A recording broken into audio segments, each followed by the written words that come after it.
नमस्कार। द्वितीय वर्ष कला हिंदी साहित्य के प्रथम प्रश्न पत्र में हम रीतिकालीन काव्य पाठ्य पुस्तक का अध्ययन कर रहे हैं और इस पुस्तक के मैं 2 अध्याय आपको पढ़ा चुकी हूँ और अब मैं तृतीय अध्याय प्रारंभ करना जा रही हूँ। घनानंद, महाकवि घनानंद।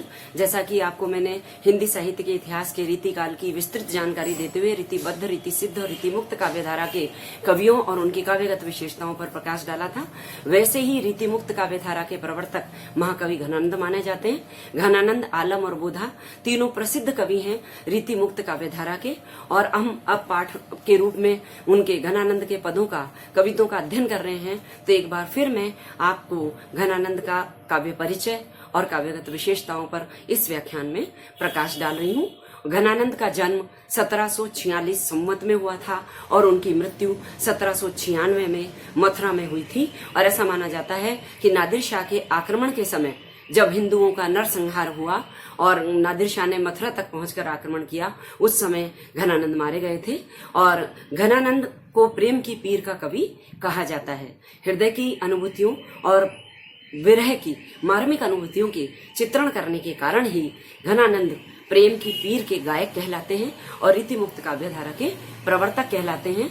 और घनानंद की प्रमुख रचनाएं सुजान सागर, कोक सागर, रस केली वल्ली, विरह लीला आदि है। ऐसा माना जाता है कि उन्होंने 41 ग्रंथों की रचना की थी, लेकिन घनानंद कवित नाम के ग्रंथ में संकलित है। और घनानंद के बारे में एक महत्वपूर्ण घटना है जिसने उनके लौकिक प्रेम को अलौकिक प्रेम में परिवर्तित कर दिया था। मुगल सम्राट मोहम्मद शाह रंगीले के दरबार में घनानंद मीर मुंशी थे और अपनी मीर मुंशी के पद पर रहते हुए उनकी कार्य कुशलता के कारण सम्राट उनसे बहुत प्रभावित थे, लेकिन वो एक बहुत अच्छे गायक भी थे। एक बार दरबारी कवियों ने विद्वेषवश मोहम्मद शाह रंगीले बादशाह से कहा कि घनानंद बहुत अच्छा गाते हैं। तो बादशाह ने उनसे कहा कि वो ध्रुपद उनके सामने गाए, लेकिन घनानंद हमेशा अकेले में ही गाया करते थे, किसी के समक्ष नहीं गाया करते थे। तो उन्होंने मना कर दिया। लेकिन जब दरबारियों के भड़काने पर बादशाह ने सुजान से कहा कि सुजान घनानंद को गाने के लिए कहे, तो विवश होकर घनानंद को गाना पड़ा। लेकिन घनानंद ने बादशाह के ओर से मुंह फेर करके अपना गायन किया, जिससे रुष्ट होकर बादशाह ने उन्हें देश निकाला दे दिया।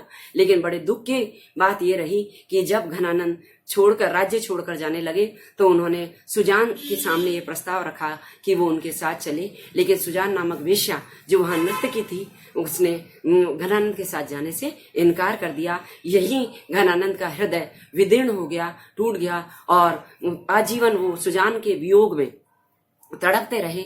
और कालांतर में उनका यही लौकिक प्रेम श्री कृष्ण की भक्ति के रूप में, अलौकिक प्रेम के रूप में परिवर्तित हो गया। और कालांतर में वे वृंदावन चले गए और वहीं चैतन्य संप्रदाय से प्रभावित होकर भगवान की भक्ति में लीन हो गए। लेकिन घनानंद के काव्य में सुजान शब्द श्री कृष्ण के लिए भी काम में आता है और सुजान वहां उनकी प्रेमिका के रूप में भी काम में आता है। मैं घनानंद की काव्यगत विशेषताओं पर चूंकि प्रकाश डाल चुकी हूँ, फिर भी संक्षिप्त में यहाँ प्रस्तुत कर रही हूँ। घनानंद के काव्य की रीतिमुक्त काव्यधारा की जो प्रथम विशेषता है, प्रेम के स्वच्छंद स्वरूप का चित्रण घनानंद ने किया है। यानी किसी रीति परिपाटी को बंध कर उन्होंने प्रेम का चित्रण नहीं किया। वो मस्ती के कवि थे, फक्कड़ कवि थे। उन्होंने अपनी मस्ती में ही प्रेम के निस्वार्थ, त्यागपूर्ण और उदास स्वरूप का चित्रण किया है। और वो कहते हैं, अति सुधो स्नेह को मार्ग है, जहाँ नेक सयानप बांक नहीं, तहाँ सांच चले तजी आपन को, जिजके कपटी जे निशांक नहीं। यानी सच्चा हृदय वाला व्यक्ति ही प्रेम का रास्ते का पथिक होता है। दूसरा, रस चित्रण, श्रृंगार रस की प्रधानता पाई जाती है। संयोग और वियोग दोनों पक्ष ही घनानंद के काव्य में दिखाई देते हैं। लेकिन चूंकि जो घटना मैंने आपको बताई है, वियोग की प्रधानता, वियोग श्रृंगार की प्रधानता यहाँ पर दिखाई देती है। हर पद पर घनानंद सुजान की प्रेम में व्याकुल हैं, उनकी प्रेम की पीड़ा से व्याकुल हैं। इसीलिए कहते हैं, तब तो छवि पीवत जीवत है, अब सोचन लोचन जात जरे, हित पोष के तोष सुप्राण पले, विललात महादुख दोष भरे, मीत सुजान अनीति करो जी ने, हाहा न होजिए मोही अमोही। यानी वियोग श्रृंगार का चित्रण ज्यादा मिलता है। और सौंदर्य चित्रण, यहाँ पर सौंदर्य कोई लौकिक सौंदर्य या भौतिक सौंदर्य का चित्रण नहीं, उनमें आत्मिक और उदात्त और सात्विक सौंदर्य का चित्रण दिखाई देता है, क्योंकि सुजान उनके लिए परमात्मा स्वरूप है। इसीलिए और जहां संयोग पक्ष का चित्रण दिखाई देता है वहां पर श्री कृष्ण और सुजान के अद्भुत सौंदर्य का चित्रण घनानंद ने किया है। छवि को सदन मंडित रुचिर भाल रस निचुरत वाकी मृद मुस्कानी में। छवि को सदन मुख बदन रुचिर भाल रस निचुरत वाकी मृद मुस्कानी में।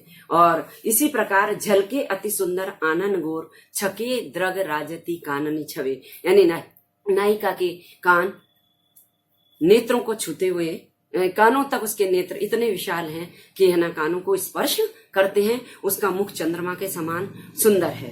इसी प्रकार घनानंद ने प्रकृति चित्रण किया। प्रकृति का आलम्बन और उद्दीपन स्वरूप में से उद्दीपन स्वरूप का चित्रण यहाँ दिखाई देता है। कारीकोर कोकिला कहाँ को वैर काढ़ती कुक कुकी अबही करेजो किन कोरिले। यहाँ पर कोयल नायिका को या घनानंद को सुख न पहुंचाने के स्थान पर श्रावण मास में, सावन के महीने में उनके हृदय को विदीर्ण कर रही है, इसीलिए घनानंद ने यहाँ पर कहा है। और इसी प्रकार उन्होंने पवन को भी संबोधित करते हुए कहा है, अरे वीर पून तेरो सब और गुण, बोरी तेरो सम कौन, मन ढर को ही बानी दी। यानी जिस तरह तुम हर तरफ हे हवा प्रवाहित होती हो, वैसे मेरे मन को भी ढल जाने की आदत दे दो। लोक पर्व और त्योहारों का चित्रण, जैसा कि सभी रीतिमुक्त कवियों ने कहा है, किया है। रीतिबद्ध कवि जहाँ आचार्य और दरबारी जीवन से जुड़े हुए थे, ये जमीन से जुड़े हुए कवि थे, धरती से जुड़े लोग थे, आम जन से जुड़े हुए थे, और इसीलिए लोक पर्वों और त्योहारों का वर्णन यहाँ पर पाया जाता है। श्रावण मास, होली और फाग का चित्रण इन काव्य में बहुत अधिक पाया जाता है। लौकिक प्रेम के माध्यम से अलौकिक प्रेम का चित्रण, जैसा कि मैंने पूर्व में बताया है, सुजान के प्रेम के माध्यम से कालांतर में कृष्ण प्रेम में उनका मन परिवर्तित हो गया, इसीलिए लौकिक प्रेम के माध्यम से उन्होंने अलौकिक प्रेम का चित्रण किया है। और इसी प्रकार तीव्र अभिलाषा और आकांक्षाओं का चित्रण, भावनाओं की गहरी मार्मिक अनुभूतियों का चित्रण घनानंद के काव्य की महत्वपूर्ण विशेषता है। घनानंद कहते हैं, जासो प्रीति ताही निठुराई सो निपट नेह, कैसे करी जिये की जरन को जताइए। इत बाट परी रावरी सुधी रावरी भूलनी, कैसे उलाहने दीजिए जू। बात बात में वो उपलम्ब देते हैं अपनी नायिका को, और बड़ी आकांक्षा और तीव्र अभिलाषा का चित्रण यहाँ पर पाया जाता है।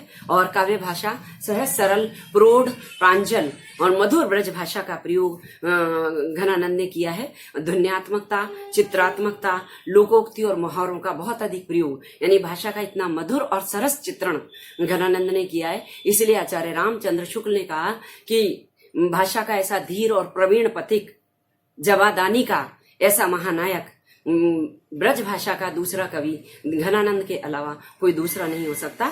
छंद, कविता और सवैया अपनाया।